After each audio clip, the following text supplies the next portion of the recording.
While the very first dinosaurs would start roaming the Earth in the late Triassic, around 240 million years ago, it wasn't until 200 million years ago, in the Jurassic, when the age of dinosaurs really exploded. Named after the Jura Mountains that border France and Switzerland, the Jurassic was a time of great change on the planet Earth. The supercontinent Pangaea would begin to separate, eventually creating the landmasses of Laurasia and Gondwana. While the Triassic was mostly hot and dry, the planet would become more humid and deserts would give way for a boom in ferns and conifers. But most importantly, the beginning of this period was marked by one of many major extinction events, the Triassic-Jurassic extinction event.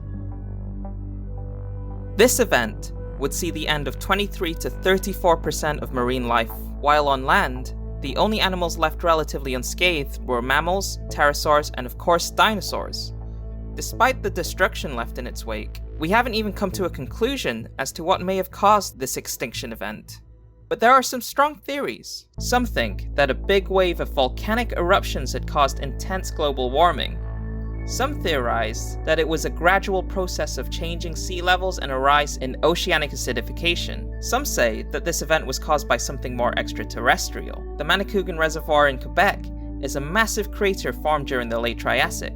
Another crater, known as the Chicxulub crater in Mexico, can also be dated around the same time.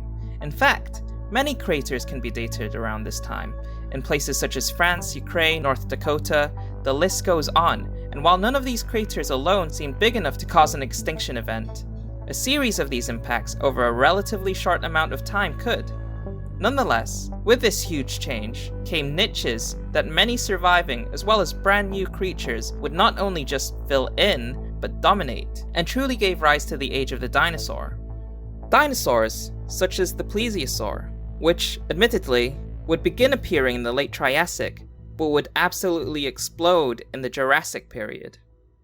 You may recognize this creature by its long neck that spans half the length of their bodies, which themselves can stretch up to 43 feet.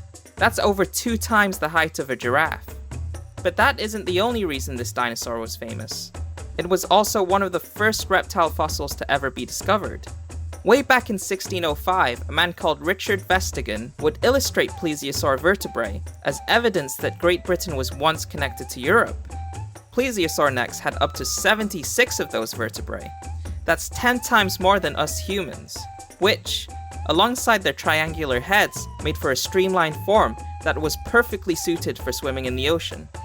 Which is why, despite earlier depictions showing plesiosaurs with flexible necks, their necks are now known to have been relatively stiff. This wasn't their only trick either. It is thought that plesiosaurs swam a lot like dragonflies, using all 4 of their flippers to swim. It's no doubt they could swim fast, and coupled with their razor-sharp teeth, they were some of the most ferocious predators under the sea. Representing the long-necked beasts above ground was the Diplodocus, a creature from the late Jurassic period that belonged to a group of long-necked dinosaurs known as sauropods, and, with a potential length of 52 meters, it was for a while thought to be the longest dinosaur. One particular fossil, named Diplodocus halorum, was thought to be the size of 4 elephants. And while their long necks are nothing to scoff at, take a look at their tails that consisted of 80 vertebrae. That's even more than the necks of plesiosaurs. Like all other sauropods, it was the Diplodocus's ability to walk on 4 legs that allowed for stability to grow to a gargantuan size. And with this size, the Diplodocus probably had to eat a whole lot.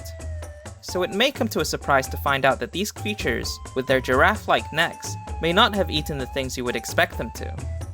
Some paleontologists found that rather than using their long necks to reach the tops of trees, Diplodocus teeth had scratch marks that better resembled the diet of ferns and horsetails found on the ground. The Diplodocus lived in a place called the Morrison Formation that was home to a lot of wetlands, which isn't typically a place you want to get near as a dinosaur, as it is super easy to get stuck in the mud.